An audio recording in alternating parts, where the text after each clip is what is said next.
Hey everybody, it's Chris and Rick Talk Guitars, and today we are going to talk about this guitar that George Gruhn, and for those of you who don't know, but you're all, well, most of you are guitar players, so George Gruhn is like the authority figure for vintage guitars and musical instruments. He's the guy, the granddaddy of those kind of people, and he is now venturing into, well, he's dabbled in it before, but anyway, I'll talk about that later, but he's making a guitar now, and it's called the Versitar.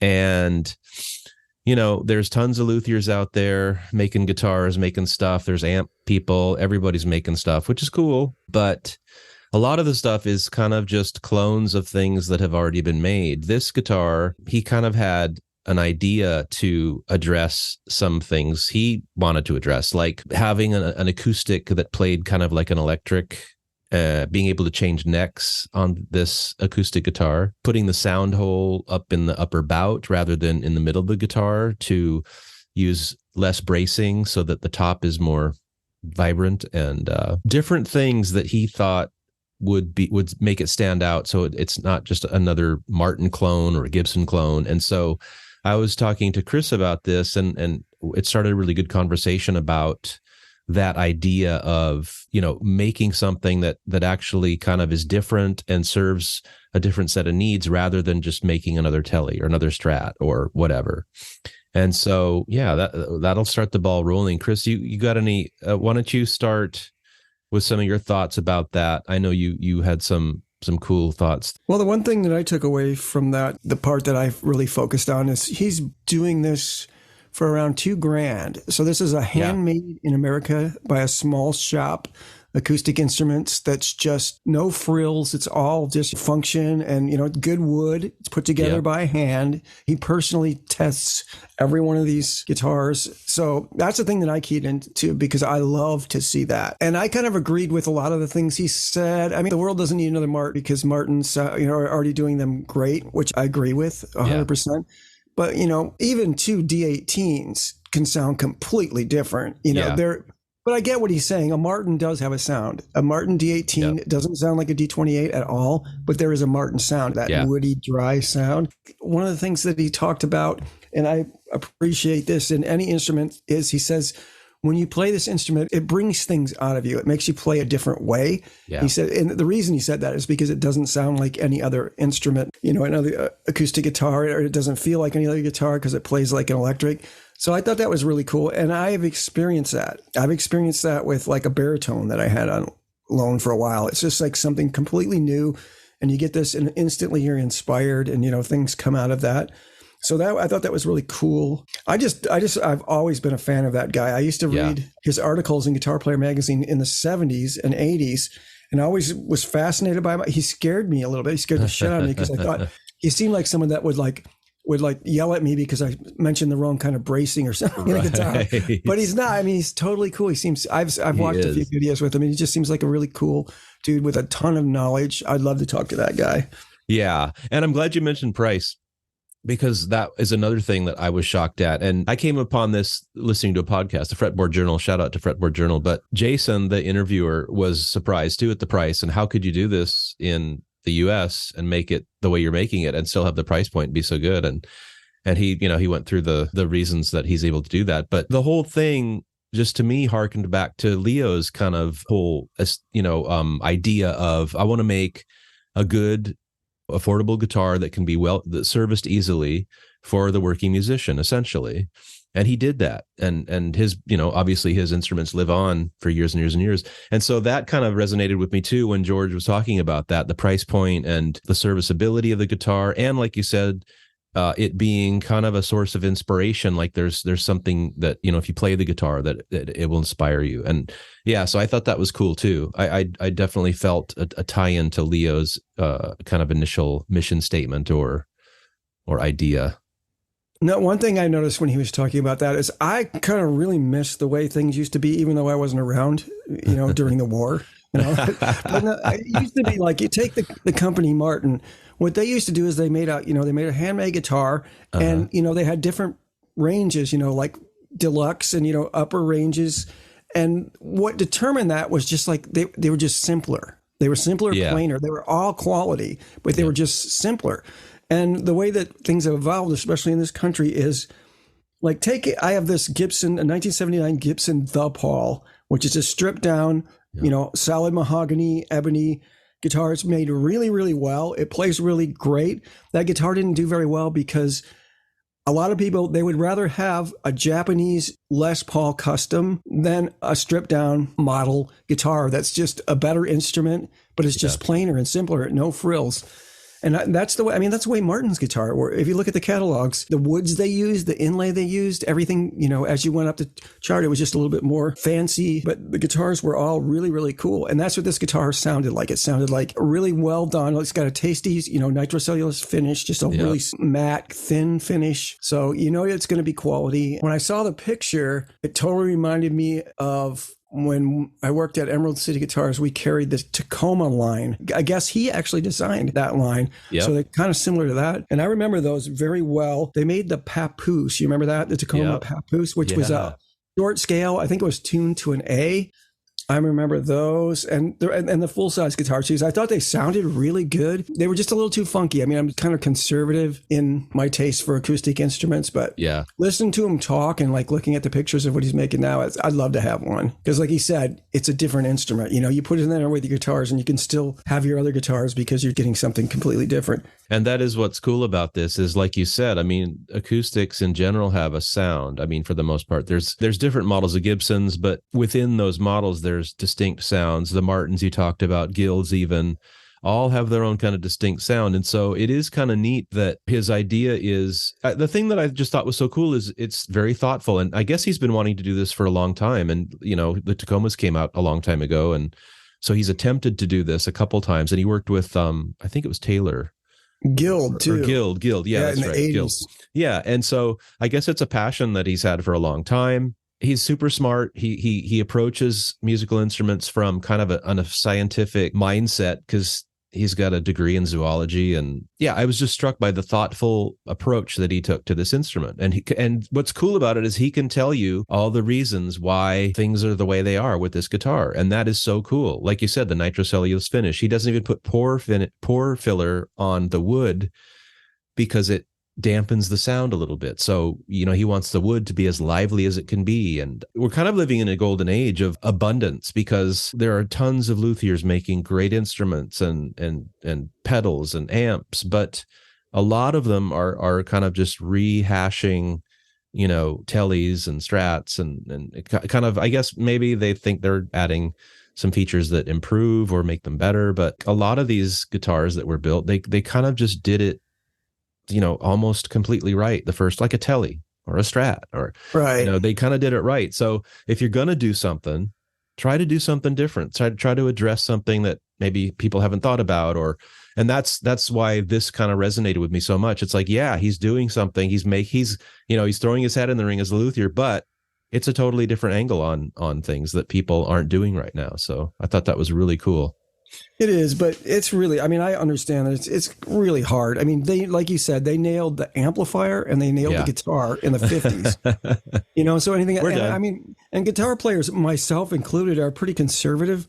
I don't want an electric guitar that's like cutting edge, like maybe it's got no headstocks or the strings are, in the back or anything weird like that. I like, I like the classic instruments that made the classic music. And so, and I'm sure there's a lot of people like that, but I know there would be people who are into innovation. It's interesting to me that modern instruments they're more consistent, but they're also more ordinary.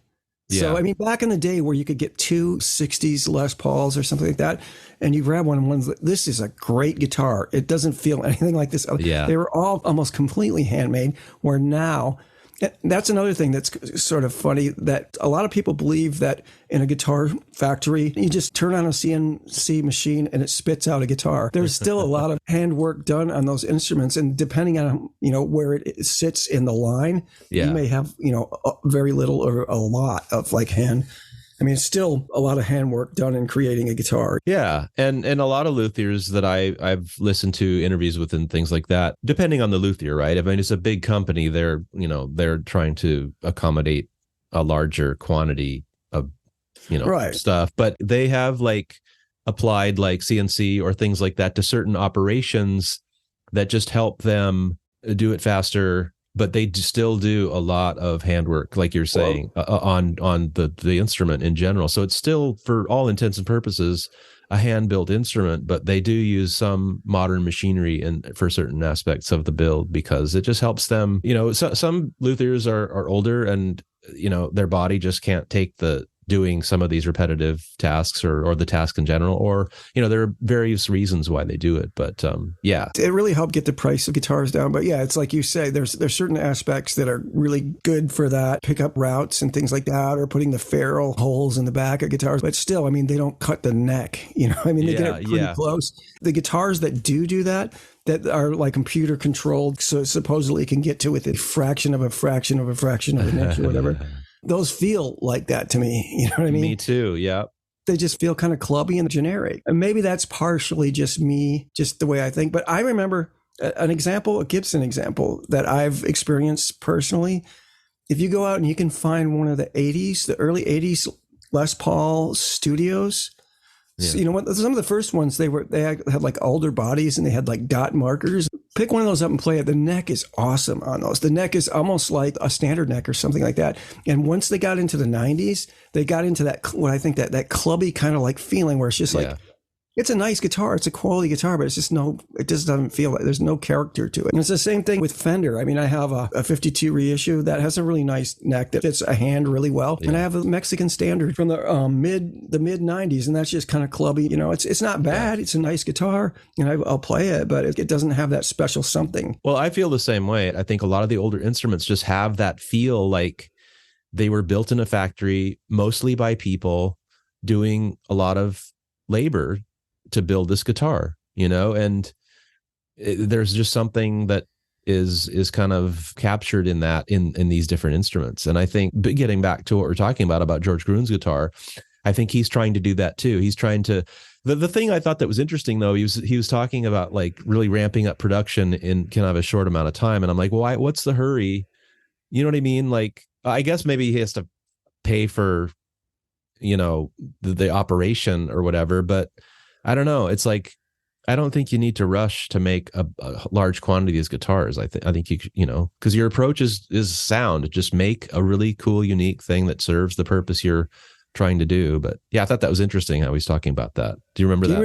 Do you remember how many he was putting out a No, day? I don't. But he was talking about, it was a very small amount. Yeah, but per week he was talking about like 20 per week or something, or some crazy. Yeah. And I'm like, how are you going to do that? Like, But again, I mean, that's what he wants to do. But I just thought it kind of it kind of resonates with you and I, because we harken back to those guitars that, like we were talking about, just have this kind of soul or character to it. Some of it might be that it's played a lot too. They're used instruments, but like you're saying, like the Paul, or I mean, that's just a stripped down instrument, but it's just a quality instrument, or even the Junior, or like you're saying, a studio, like the older studio, the early studios, like a lot of those are great guitars, and even some of the newer ones. But yeah, I mean, the thing I just really appreciate is somebody in this day and age who can, and it is harder now, and harder because so many people are in the game, but somebody who actually is thoughtful about what they're going to build, and they have an idea of the, what issues they're going to try to address. And so far he's, he knows everybody. So, a bunch of high profile players have played these guitars and raved about them. So it's kind of cool. Yeah. I want to play one. I'd play one. I kind of do too.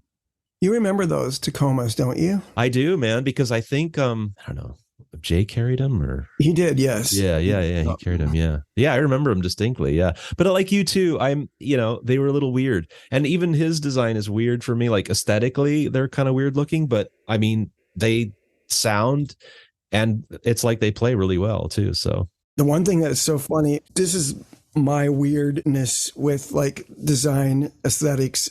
The one thing I didn't like about it is it's got a 3-screw truss rod cover, and that just bugs the shit out of me. That just it just seems cheaper to me. Like if you look at all the old mandolins and all, everything like from Gibson, they had like 2 screws on the high end ones, and it's always the cheaper ones that have 3 screws. So I'm like, oh man, if you would have put 2 screws, such a one nerdy, screw too many. Yeah.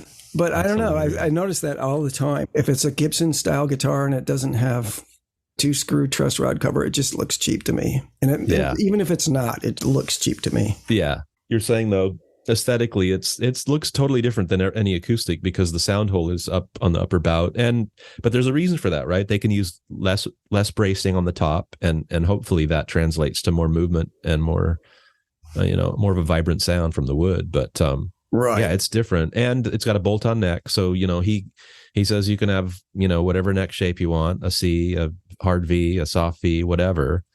And it's just and he's using, rather than wood screws into the body, he's using these kind of furniture screws that screw into metal. I think Taylor uses those too. Oh, do they? Yeah. I think Martin might even for their bolt-on necks too. Oh, cool.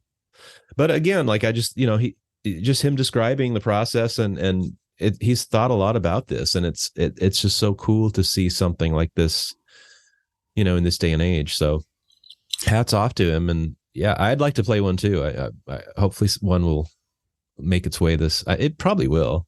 Thunder Road Guitars will probably get one or something. They need to get 100 of them. And have you ever been to Gruhn Guitars? I never have. I'd like to. I've been there once. It was great. Was it cool? It was super cool. It was in the second location, not their current location. It was the second one. Okay. So it was still by the Ryman.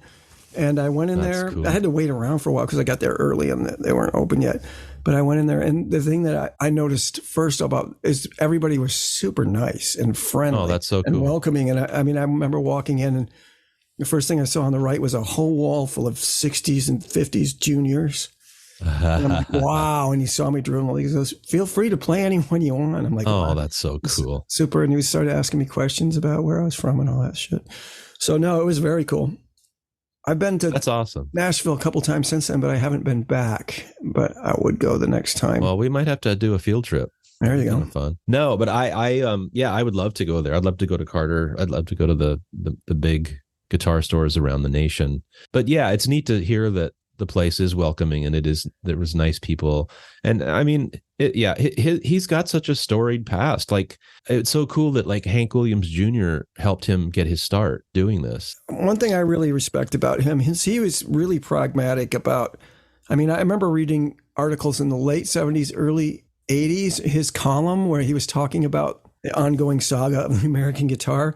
And he was really printed some favorable things about like the Japanese guitars at the time, which were really good. And that's kind of what he said. And he was like, hopefully this will make the American guitar players kind of like up their game. Yeah. And it actually did. But he was, even though he was like, has some of the most brilliant instruments, ever, he has appreciation for a good instrument, no matter where it comes from. You know what I mean?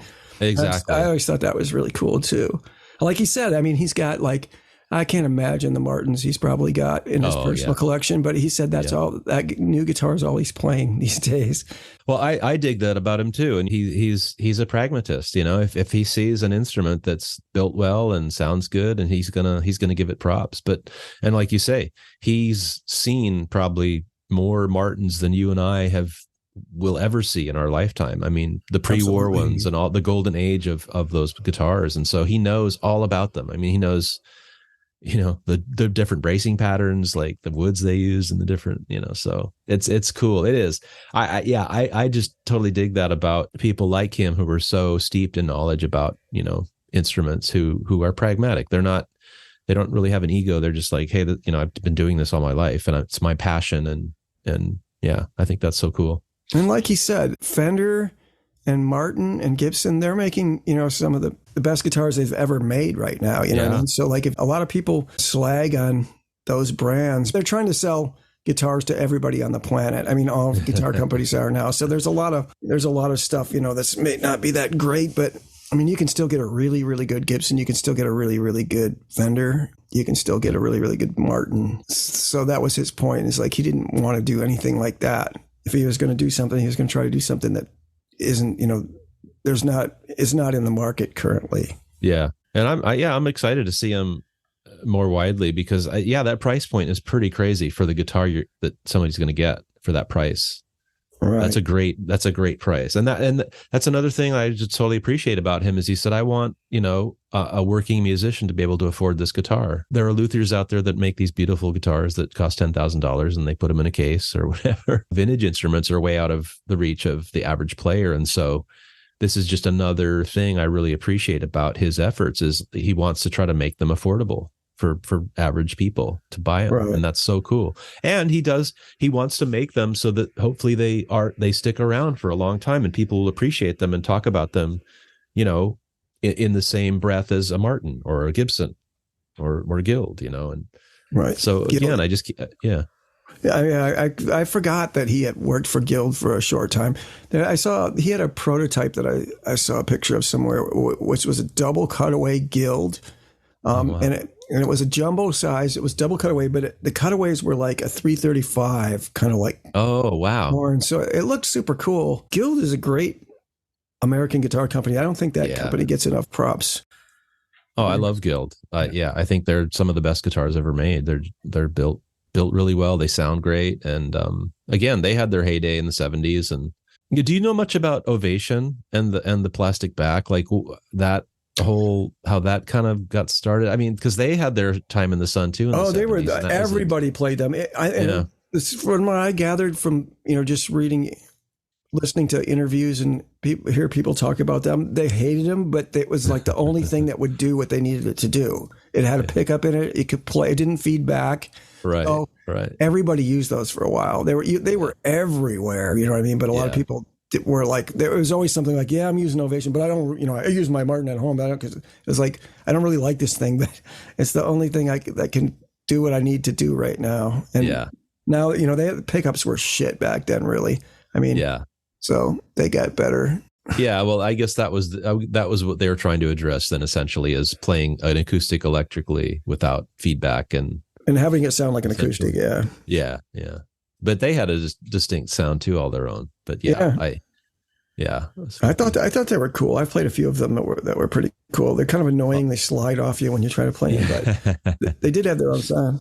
Yeah, and everybody. Yeah, I remember Mac Davis, Glenn Campbell. Remember like all these guys playing. Well, cool. I think we covered it, man. I think we gave props to good old George for coming up with a unique guitar that serves a unique set of purposes, and I wish him well, and I can't wait to see one in person. I think it'll be cool. All right, everybody. Hey, thanks so much for listening, and give us some props too on Apple Podcasts and Spotify and wherever you listen to podcasts, and keep emailing us. We really appreciate you people out there chatting with us and giving us ideas. We really appreciate it. Goodbye.